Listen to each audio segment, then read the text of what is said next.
Today's about you guys. Appreciate you guys for coming out. Thanks for having us. If you don't mind taking a moment and maybe tell your background, tell everybody about your podcast, and then we'll get right into it. Yeah, you want to go first? You go first. Me first? Let's go. Look at that. Yeah, Oh, they figure out rock, paper, scissors to see who gets often Do this hated, all the never time. duplicated. Go ahead. Yeah, so they call me Fresh from the Fresh Fit podcast. I'm 29 years old. I used to be in tech, used to do programming and coding as well. And basically, I used to do YouTube prank videos. So I started doing videos on YouTube, like Gold Digger pranks, all these pranks videos, stuff like that. And I did an interview with a friend of ours, and he connected us together. We spoke on an hour-long phone call regarding dating, lifestyle, money, success, and we said, hey, you know what? Let's do a podcast. We did. You guys had never met prior to this phone call? Never met before. And this is how long ago, by the way? This is probably like a year and a half ago. Going on almost 2 years now. So you guys have only known each other less than 2 years? Yeah. Wow. Pretty much, yeah. Wow. We met through another YouTuber. Shout out to our guy, Solo TV 84. He linked this up together. Got it. All right, as you were, Walt. Yeah, and then we spoke for an hour, had similar like mindset, and we did the first podcast. It did pretty well, you know. We did 1 a week, and then 2 a week, and then 3 a week, and it became what you know today, Fresh and Fit. And then our after-hours show, we went on a double date late night, and we were like lit. We were like, oh, you know what? We're in the studio, 2 girls. Let's do a late night podcast with some girls. And surprisingly, it blew up from there and started the after-hour special that we have today. So The one time we were like lit, because me and Fresh don't really drink, but on this night we were drinking, and Fresh was like, bro, you know what? He's like looking at me like all like blinking like this and that. That's how you know he's saucy. He's like, we should go live right now. And I was like, what? I was like, bro, we don't have our producer here because he likes the one that switched the cameras around, everything. We're just us. He was like, let's just do it, man. I was like, all right, fuck it. All right, I guess we'll do it. All right, whatever. So we did it, and people really enjoyed it, and then we just kept going. And this was back, I think, January of 2021, because we started the podcast October of 2020, and then we did that first episode with girls January of 2021.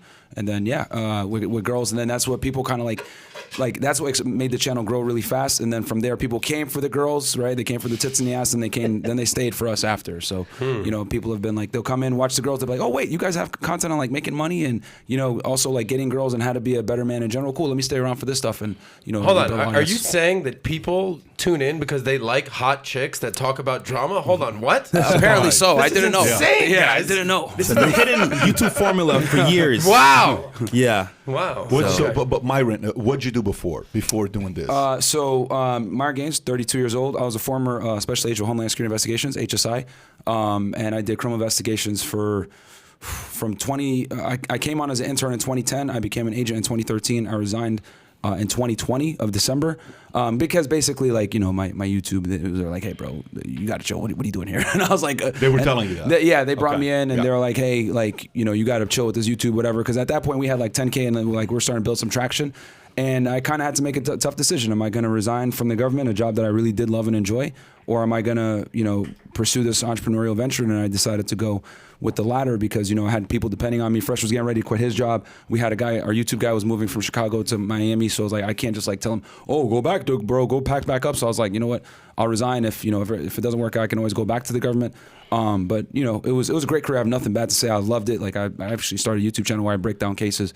You know, big celebrity cases, everything like that. Yeah, it's called Fed 1811. I did the Boston Marathon bombing. I did the Rollo drug trafficking case, and I break it down. I actually read the court documents and go through it and give people a different perspective from like a former agent's perspective, because I used to do these cases myself. So I'm able to give a little bit of insight. But yeah, that's what I did before. And then I started the YouTube channel. Fresh Fit was originally an unplugged fitness. It was like a fitness channel. And then we started talking about dating. We started talking or whatever, and then we noticed, hey, we have similar mindsets. We're both womanizers. Let's do a channel, and then let's do a podcast. And then we started doing a podcast. We really enjoyed it. We talked about dating tips and how to get girls and everything, because we're in Miami, both pretty good with the ladies.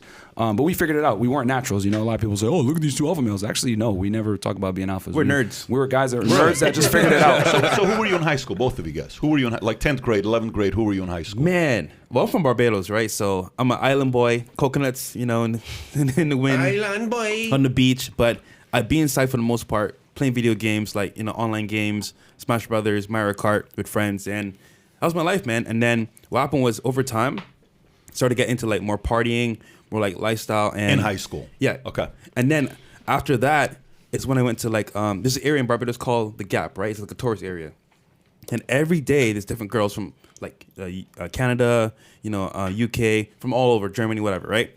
So I'm like, yo, these girls are pretty hot. And I started dating those girls that were tourists, and then it opened up my mindset. You know what? There's more to life than just being on a small island. I can go to the States, whatever. And say, you know what? I made a goal. At least in the next 5 years, I want to move to America. And so said, so done. I came to America. You know, made my own way. Worked at Chick-fil-A basically, and AT&T, taking phone calls, tech support. And now we're here today at the biggest podcast in Miami, Fresh and Fit. So yeah. So for me, I was a big nerd, man. Like I didn't lose my virginity until I was 18. Like I played Yu-Gi-Oh cards growing up, Pokemon, video games, all that stuff. Like, I just was a guy that kind of like figured it out and through a lot of trial and error, you know. And when I hit like senior year of high school, that's when I started to like figure out girls. I read The Mystery Method, you know, and obviously The Game. These are books I think a lot of guys start out with as far as like figuring out how girls operate and think. I also saw The Pickup Artist, which was what like brought back in 2007 on VH1. That's like kind of brought me into this whole arena. I was like, oh wow, like this is crazy stuff, and it was like groundbreaking stuff that I had not known. Like you got to net girls, all this other stuff. And you know, people talk about PUAs and make fun of them or whatever, but a lot of the stuff that they say is legit, and it plays on female psyche to put you in a position of advantage to be more attractive.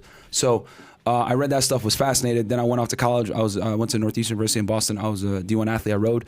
And, you know, I started understanding the importance of, you know, social hierarchies and, you know, being on a team or having some kind of social status on campus is very important.